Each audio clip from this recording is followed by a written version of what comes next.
deu pequenos problemas. Mas, então, a Fernanda já me apresentou, né? Eu sou enfermeira especialista e eu vou falar um pouquinho sobre sedação e intubação nos pacientes infectados por coronavírus. Primeiro, a gente tem que entender que a insuficiência respiratória nesses pacientes infectados pela Covid-19, ela é causada pela pneumonia, né? Pela uma pneumonia, a princípio, viral, né? Porque o coronavírus, né, é um vírus, então... E as pneumonias virais, elas são mais graves, normalmente, né? Elas são mais graves do que as outras pneumonias. Pneumonias virais, pneumonias fúngicas, são mais graves e mais difíceis de tratar do que as pneumonias bacterianas. E até na nossa prática, na nossa UTI, na UTI, a gente que a gente ficou atendendo os pacientes com Covid, a gente teve muito essa questão de que horas vai intubar, por quê? Porque, a princípio, logo quando iniciou a pandemia, os estudos vieram mostrando que a intubação precoce, ela era o mais indicado. E a utilização de ventilação não invasiva, de catéter nasal de alto fluxo, ele não trazia benefício. Porém, teve vários estudos em Wuhan, né, que foi onde começou a pandemia, que mostraram que esses pacientes que ficavam em ventilação tinham uma alta mortalidade. Inclusive, tem um estudo deles que a mortalidade chegou a 97% nesses pacientes que estavam associados à ventilação mecânica. Então, atualmente, a recomendação, ela não é que ela mudou, mas é preciso uma parcimônia de você saber que horas você vai intubar esse paciente, né? Então, eu trouxe na apresentação, eu trouxe essa diferença entre os pacientes de perfil L e perfil H. Por quê? Porque teve um estudo que foi feito, se eu não me engano, agora não lembro agora exatamente o estudo, mas ele definiu os fenótipos das pneumonias pelos coronavírus, porque foi identificado que os pacientes, eles mudavam muito. Alguns tinham hipóxia silenciosa, e a gente já viu isso várias vezes, inclusive na nossa UTI, paciente, teoricamente, você via que o paciente estava desconfortável, mas ele não estava dispneico, e a gente via muitos pacientes dispneicos, e alguns pacientes dispneicos, né, fazendo essa diferença. Então, só para... não vou adentrar muito aqui, porque essa aula é só para falar um pouquinho, para falar sobre sedação e a intubação. Mas só para a gente entender. O perfil L, esse paciente quando começa. Normalmente, o início da infecção por Covid, os pacientes são perfil L. E ele é caracterizado pelo quê? Pela baixa elastância, que seria uma complacência até normal, mas o PCO2, aí você que a quantidade... calma. Que o PCO2, ele fica mais baixo, né? Que a PCO2 fica mais baixo. Ele tem uma baixa relação, né, de ventilação-perfusão. E aí, a hipoxemia, nesse caso, ele é explicado pela perda da regulação da perfusão e devido à vasoconstricção, e aí causa a hipoxemia.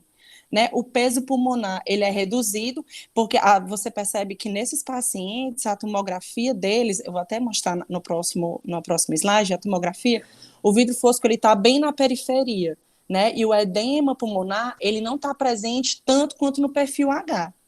E aqui você consegue ter a recrutabilidade pulmonar dele é baixa, ou seja, a quantidade do tecido dele que não está que não está conseguindo chegar ao oxigênio é baixa em relação ao perfil H. Né? Já o perfil H, normalmente você percebe que esses pacientes têm um alto chance, normalmente a veia pulmonar, né? Ela fica... esqueci a palavra agora, mas ela tem uma... Ai, meu Deus. Que a veia pulmonar, ela fica comprometida, a artéria pulmonar, desculpa. O peso molecular do pulmão, ele é alto, né? Ou seja, o edema pulmonar é bem maior. Então, assim, você precisa de uma recrutabilidade pulmonar muito alta, porque as áreas que não conseguem chegar ao oxigênio, ele já se alastrou muito. E nesses estudos, ele fala que esses pacientes que iniciam com perfil L, às vezes em 6, 7 dias, eles passam para o perfil H. E aqui é só demonstrando a figura, né, só demonstrando a tomografia aqui em cima, o paciente do perfil L e aqui embaixo do perfil H. E aí a gente consegue perceber, né, a gente colocando isso na nossa prática, a gente consegue associar os sinais, os sintomas, né, os sinais e sintomas que os pacientes que estão, e na forma que eles apresentam, né, que o perfil H é bem característico pela síndrome do desconforto respiratório. A intubação pelo coronavírus, ele fala da intubação de sequência rápida. Existem dois tipos de intubação, a de sequência rápida e a de sequência atrasada. A de sequência rápida, ela é indicada para os pacientes que são colaborativos e aqueles que não têm sinais de via aérea difícil. Como que existe um mnemônico, né, na emergência, que eles falam que é um mnemônico chamado Lemon, que eu nem trouxe para cá, mas eu posso depois mostrar para quem tiver interesse, que eles falam pela medida da arcada, pela abertura da boca, e aí o médico, né, ele consegue identificar qual paciente, teoricamente, né, um paciente que teria sinais de via aérea difícil. Então, a sequência rápida, ele é para pacientes que não têm sinal de via aérea difícil. Já o de sequência atrasada, ele permite que você consiga fazer uma pré-oxigenação melhor, porque como você já sabe que o paciente tem uma via aérea difícil, então você consegue se preparar mais para poder fazer a intubação de forma segura, né?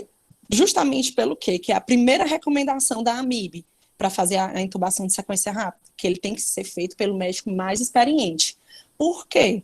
Porque esses pacientes, né, infectados pelo Covid já são pacientes que estão com hipóxia.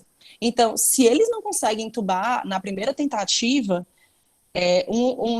das primeiras causas, das causas mais importantes da parada cardiorrespiratória é a hipóxia. Então, assim, a probabilidade desse paciente piorar ou chegar mesmo a ter uma parada cardiorrespiratória é grande. Então, o médico ele tem que ser o mais experiente.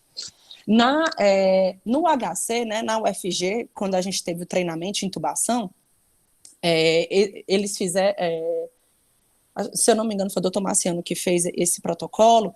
Então, o primeiro médico que era indicado para intubação, inclusive, que ainda que ficam os plantonistas, né, são os anestesistas, e depois os intensivistas, que é o que a gente tem acesso.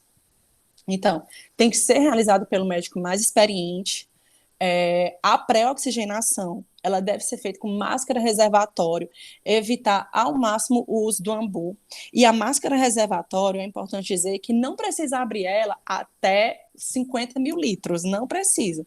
Só precisa, a gente bota no fluxo que consiga manter a saturação do paciente maior do que 92, 93. Tem algumas literaturas que falam acima de 92% e algumas literaturas que falam acima de 93%. Mas manter essa máscara reservatória só para manter ela com o reservatório ele cheio e manter essa saturação acima de 93%. A realidade, às vezes, é muito difícil, porque a gente já viu muitos casos de pacientes que a intubação, foi decidida a intubação, às vezes, quando o paciente já fez VNI, já fez vários tipos de coisa, e ele não consegue mais segurar essa saturação acima de 93%, mesmo a gente ligando a máscara reservatório a 15 litros. Então, assim, é importante também que a gente, enfermagem, né, quando a gente perceber esses pacientes instáveis, a gente já traz o carrinho, né, o carrinho de parada para perto, porque a gente já tem que saber que esse paciente, se ele já está com hipóxia, e às vezes a gente conhecendo o plantonista, vendo, ou a gente mesmo também avaliar um paciente com pescoço curto, paciente mais gordinho, muito tempo já ali na UTI, fazendo uso de ventilação não invasivo. Então, assim, a gente já fica ali preparado para o pior, né? Para a parada. Então, traz o carrinho para a gente. Que é justamente o que a AMIB fala, né, na recomendação dela também, nessa outra recomendação, que pacientes que apresentem sinais de estabilidade hemodinâmica hipotensão, taquicardia, pele fria, pegajosa, qualquer sinal de choque, principalmente que esses pacientes de COVID, eles fazem choque séptico de forma muito rápida, eles pioram de forma muito rápida. Então, a melhor forma, hoje, inclusive, a forma, o padrão ouro para avaliação de choque, né, é o tempo de enchimento capilar. E é uma coisa super, não vou dizer que é fácil, mas assim, é muito prático, porque é à beira-leito. Você vai lá, faz a técnica, aperta o dedinho lá do paciente e observa se o sangue vai ter um retorno antes de 2 segundos. Mas, além disso, a gente que tem muita prática, a gente já percebe paciente com pele fria, hipotenso, e os pacientes que ficam muito tempo acamados, que já estão muito tempo, né, tentando, né, prolongando essa intubação, que pela literatura eles recomendam que a AVNI seja utilizada até 48 horas. O paciente, aliás, eles falam de 24, 48 horas. Se você percebe que esse paciente não melhorou, então, assim, já a indicação já é de intubação. Por quê? Porque também na literatura ele fala que a postergação, né, a prorrogação dessa intubação também ela é muito ruim para o paciente, né? Porque a intubação, nesse caso, é o que vai ajudar o tratamento do coronavírus. E aí, a questão de que se o paciente estiver instável, se tiver hipotenso, então a gente pode iniciar vasopressor, a gente pode fazer droga vasoativa em veia periférica. Importante a gente, enfermagem, perceber, né, o catéter que o paciente está, né? O paciente ele está lá com aquele catéter amarelinho na mão, um catéter azulzinho na mão, que você sabe que uma veia bem fininha, aí você vai iniciar uma nora nessa veia? Não, aí é melhor iniciar, a não ser que fosse uma parada ou uma emergência, mas se você está ali, a gente já está avaliando o paciente, que a gente deve avaliar, tem que avaliar, na verdade, a gente vai lá, avalia, vê o acesso dele, não tá bom, então já pega outro acesso melhor ou já pede para o médico para fazer uma, uma, um acesso central, porque se acontecer alguma coisa, pelo menos a gente vai ter onde fazer as medicações, além de iniciar os vasopressores e fazer volume, caso seja necessário, né? A questão da infusão dos 500 ml de cristalóide nesses pacientes indicados soro fisiológico ou ringer simples ou ringer lactato também é importante a gente ter muita atenção, porque esses pacientes já estão com edema pulmonar, eles já têm o shunt da direita para a esquerda. Se a gente fizer volume, também vai só piorar o paciente. Aí a gente vai fazer edema agudo e aí vai piorar a insuficiência respiratória. Então, é muito importante que a gente tenha, na hora que o médico disser assim, vamos intubar, não é assim, vamos intubar, não é parar, por mais que o paciente esteja ruim, que ele esteja em insuficiência respiratória, mas a gente tem que tentar estabilizar o máximo possível, porque não é uma parada, né? Parada cardíaca que a gente bota intuba de qualquer jeito. Na intubação, pelo menos na UTI, e as intubações que a gente teve, a maioria das intubações que a gente participou, sempre, por mais que o tempo seja curto da decisão e por causa do desconforto do paciente, a gente consegue ter tempo para a gente avaliar esse paciente, né? Porque a gente também precisa avaliar esse paciente, não é só o médico dizer que vai entubar, a gente também precisa ir lá e avaliar esse paciente, ver o que é necessário, ver acesso, ver a questão da saturação, ver sinais de choque, porque a nossa cabeça, enfermagem, é lá na frente, né? O médico vai lá, entubou, mas a gente tem que pensar, depois de entubar esse paciente, aí a gente já tem que preparar a sedação, já tem que, então assim, a gente, tem que estar muito mais lá na frente do que os médicos, né? Então, testar laringoscópio, testar as lâminas, normalmente os médicos preferem entubar com lâminas 3 ou 4. Poucos os médicos que utilizam lâminas menos que essa, até porque a gente trata de paciente adulto e não chega, ele não consegue não vai conseguir visualizar as cordas vocais para passar o tubo, enfim. E outra coisa muito importante é que a gente tem que dar um tubo que seja compatível com o paciente.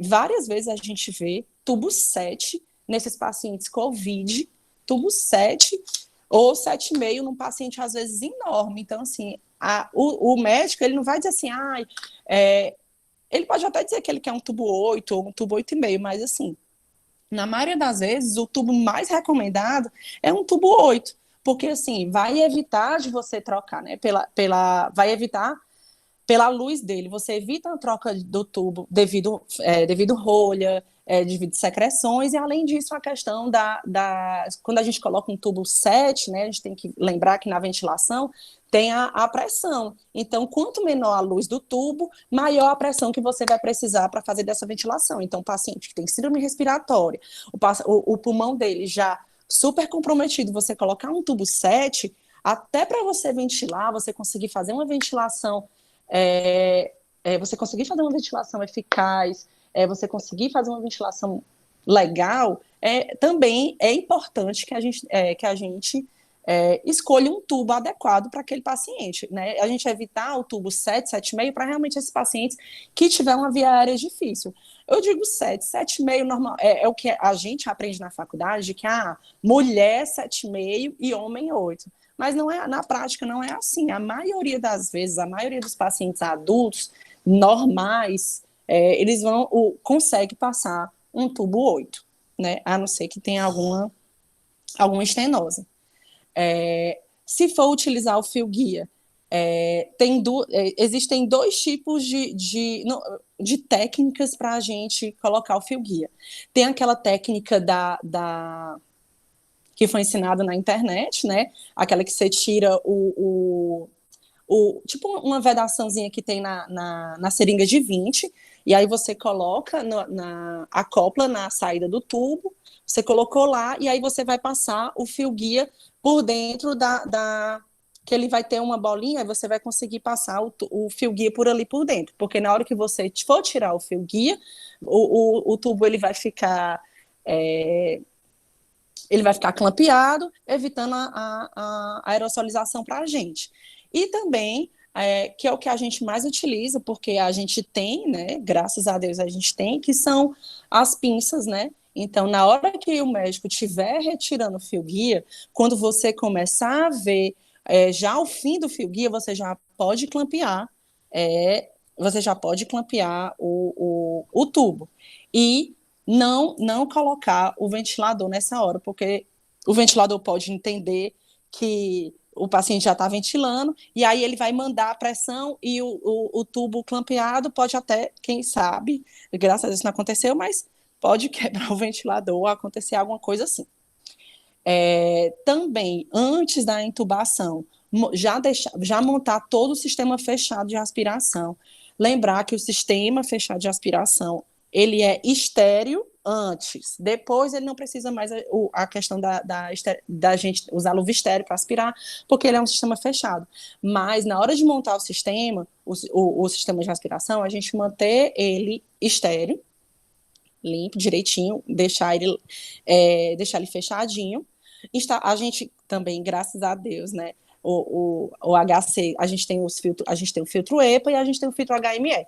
Então, a gente instalar o filtro EPA, né, na válvula exalatória do ventilador, e o filtro HME logo na saída do Y. Aí você tem o Y, como eu estou de férias, não tenho como mostrar aqui para vocês, mas depois eu peço para a Fernanda para colocar uma foto lá no YouTube, onde ela for, e aí vai ter o Y, né, do ventilador, a gente vai acoplar o sistema de aspiração fechado, e após o sistema de aspiração fechado, a gente vai colocar o filtro, né, que o filtro é logo após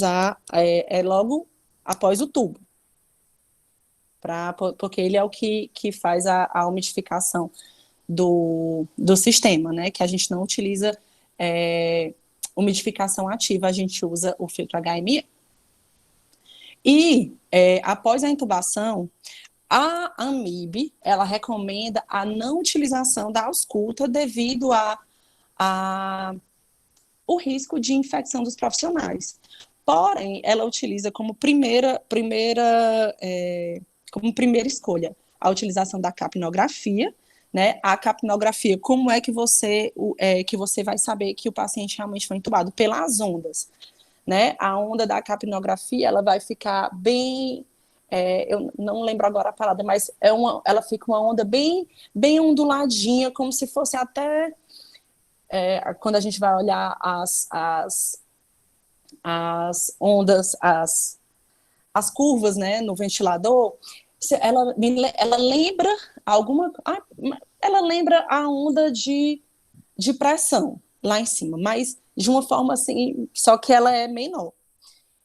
E no nosso caso, a gente não tem.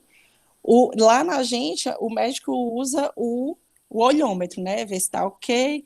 Mas, assim, algumas literaturas já falam de utilização de ausculta pulmonar, portanto que o esteto seja individual para cada paciente.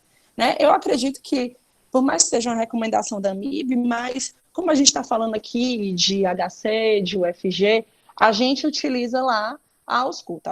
A maioria dos médicos utilizam a ausculta e também eles pedem a radiografia para ver se se tá no canto direitinho, se não está. Esqueci a palavra. Se não está mais para a direita, você vai ter que puxar. E depois disso, a gente, em algumas literaturas também, eles falam que a fixação do tubo, o ideal seria utilizar duas fixações, tanto a nossa, aquela de cadastro, quanto alguma outra fixação para evitar, novamente, né, para evitar a reintubação e mais risco para a gente, né, desnecessário que o paciente vai ser reintubado por falha na fixação. Então, assim, algumas literaturas recomendam isso, graças a nossa equipe, claro, né? A gente não teve nenhum caso de. Acho que a gente, se não teve nenhum, ou teve pouquíssimos casos de reintubação devido a uma má fixação. Mas seriam essas as recomendações. E aí, vamos para os medicamentos utilizados na sequência rápida, certo? Eu peguei as orientações da AMIB e também peguei as orientações do treinamento da gente do protocolo do HCUFG. A lidocaína sem vaso, a AMIB, ela recomenda como um pré-tratamento. Por quê? Porque a lidocaína, ela é muito boa para a questão da broncodilatação, né, porque ela evita o broncoespasmo, e abolir os reflexos laríngeos. A lidocaína era muito utilizada nas intubações, principalmente nos pacientes pneumopatas graves, dos pacientes que têm insuficiência cardíaca, alguma insuficiência cardíaca que arritmogênica, que você faz para evitar uma complicação. Então, você faz a lidocaína 3 minutos antes da indução, né, da sedação. Na nossa realidade, a gente não utiliza a lidocaína. Não, né, pelo menos no nosso protocolo foi colocado, mas na prática a gente não utiliza, porque os médicos não solicitam, não gostam de usar a lidocaína, também porque ela tem algumas contraindicações e que eles preferem não utilizar. Então, se o paciente tiver alguma outra coisa, eles preferem medicar depois. E aí, a dose usual, eu coloquei todas as medicações que eu coloquei aqui, eu trouxe um paciente de 70 quilos e eu trouxe a dose para a gente, para colocar mais na prática e todo mundo e a gente conseguir entender mais, trazendo mais para a nossa realidade. Então, aquela ampolazinha, normalmente, né, aquela ampola tem 2 ml e aquela ampola, aquele frasco todo, se eu não me engano, ele tem 20 ml. Então, a dose no paciente seria utilizar 5 ml, você dilui com o soro fisiológico, água destilada, e faz a medicação, espera 3 minutos antes da indução, que é para ele potencializar também o efeito anestésico, além da questão da broncodilatação. Logo depois da lidocaína, né, passando os 3 minutos, a AMIB, ela recomenda 2 tipos de... ela recomenda, se não me engano, 3 tipos de hipnóticos sedativos, né? O primeiro que ele coloca é a ketamina. ela não é da nossa realidade. Eu não sei nem se a gente no HC tem essa medicação. Normalmente a gente usa o etomidato, né? Mas a nível de conhecimento, tá? Eu trouxe aqui a ketamina. A ketamina, ela é amada, assim, total pelos emergencistas, porque ela pode ser utilizado em quase todos os tipos de paciente e ela tem uma estabilidade muito grande. Né? Depois que a ketamina que foi começada a utilizar nas emergências para intubação de sequência rápida, normalmente os emergencistas, eles preferem utilizar a ketamina até do que o etomidato. Mas, na nossa realidade, a gente usa o etomidato. Mas aí trazendo a ketamina, né? Ela é um hipnótico sedativo, ele é extremamente estável hemodinamicamente. Ele também tem propriedade broncodilatadora. Ele fornece a analgesia, anestesia, amnésia. O que é que ele faz? Ele aumenta a frequência cardíaca e a pressão arterial, né? E ele é contraindicado nos pacientes cardiopatas, né? Principalmente nas cardiopatias isquêmicas, nas emergências hipertensivas, né? Devido ao aumento da pressão, e vai pela mesma linha dos cardiopatas isquêmicos, porque, né, a gente sabe que o paciente cardiopata isquêmico não aguenta uma hipertensão, bem como a dissecção aguda de aorta e hipertensão vão pela mesma linha de raciocínio da hipertensão, né, dissecção, e o paciente vai sangrar e piorar e ficar instável. E aí a ketamina, a dose usual no paciente seria a utilização de 3 ml. Normalmente ele vem em ampolas ou de 2 ml ou de 10 ml, e você utiliza 3 ml e dilui ela em soro fisiológico.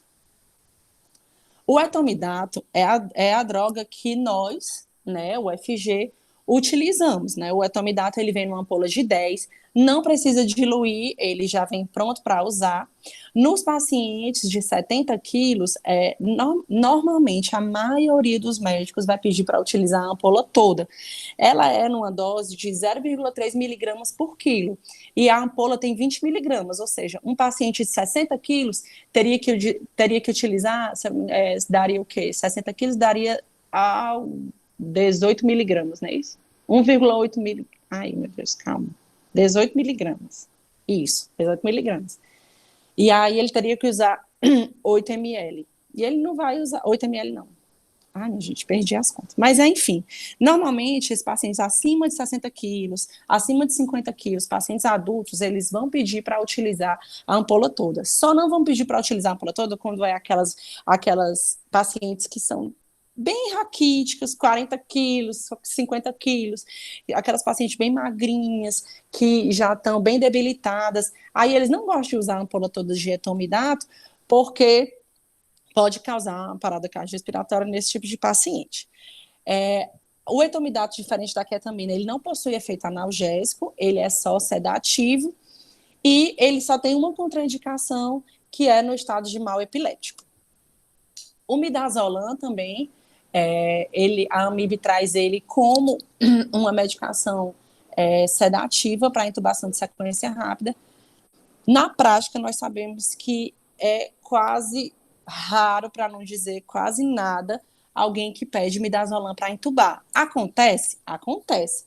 Mas não é mais indicado utilizar, porque ele, em pacientes chocados, e como ele tem, o efeito dele é extremamente hipotensor e depressor do sistema respiratório, eles não gostam de fazer o midazolam como sedativo na intubação, porque normalmente o paciente vai ser intubado, então o paciente já está debilitado, já está com, enfim, já está esculhambado, como dizia já meus professores, e aí para você colocar midazolam, é só pedir para trazer o carrinho de parada e começar a reanimação. A minha prática, eu trabalhei muito tempo em emergência, então a minha prática, não, quando o médico pedia midazolam para intubar, a gente já trazia o carrinho de parada para o lado, porque a gente já sabia que o paciente ia parar, porque ele é muito hipotensor. E na sedação de sequência rápida, por mais que a literatura fala, tem que fazer de 20 a 40 segundos, 60 segundos, A gente tem que trazer isso para a realidade. A realidade é que a gente não. A gente, ok, para ir lento, a gente vai lento, mas você dizer, vamos contar. 1, 2, 3, 4. A gente não fica contando em segundos o tempo que a gente vai fazer o midazolam ou as outras medicações. Então, assim, na maioria não vou dizer nem da literatura, porque a literatura ainda traz midazolam como um sedativo de sequência rápida, mas nas práticas e nas discussões, principalmente nos congressos de emergência, até mesmo de medicina intensiva, eles não discutem mais sobre a utilização do midazolam na sedação. E primeiro você fez a lidocaína, faz o sedativo, e aí você vai para o bloqueio neuromuscular. E aí, o bloqueador neuromuscular que a gente utiliza na nossa prática são 2, né, que a gente utiliza aí no HC. Aliás, são 3, né, a succinil, o roncorônio e o pancurônio. E aí eu vou começar a falar pelo succinil, que é normalmente a droga que mais se utiliza. Normalmente os médicos vão para o pancurônio ou o roncorônio quando o paciente tem alguma história de insuficiência renal ou potássio elevado. Fora isso, eles vão realmente preferir utilizar o succinil. E aí eu gosto de salientar isso, porque já aconteceu comigo, que tem 2 tipos de frascos, né? Tem o frasco de 100 miligramas e o frasco de 500 miligramas. A dose no paciente adulto normalmente não vai passar de 100 miligramas, porque é muito difícil a gente pegar um paciente de mais de 100 quilos. Acontece. Você vai pegar, só que nesses pacientes o médico vai pedir para fazer uma ampola de succinil devido às outras medicações. Ele só pede para você fazer mais succinil do que a dose do que os 100 miligramas, realmente, se for um paciente que não colabora, ou aqueles pacientes que a gente viu, que a gente chegou a ver na nossa prática, né? E esses pacientes muito, muito graves, né? Eles têm uma alta metabolização, então muitas vezes a gente faz 100 miligramas de succinil, que seria para durar pelo menos alguns minutos, e às vezes, mesmo na intubação, o paciente ainda está respondendo, né, devido à questão da alta metabolização devido à infecção. Então, assim, nos pacientes adultos, normalmente se utiliza a ampola de 100 miligramas. Mas a dose que ele recomenda é de 1 miligrama por quilo, que um paciente de 70 quilos seria 7 ml. Mas o médico normalmente não vai ficar fazendo cálculo na hora da intubação, e ele vai normalmente pedir para você fazer os 100 miligramas mesmo. Então, como eu falei, contraindicação na questão da hipertermia maligna, tanto que se o paciente chegar com história pessoal ou história familiar de hipertermia maligna, a questão da rabdomiólise, a hipercalemia aguda e a insuficiência renal e hipertensão, tanto intracraniana como intraocular.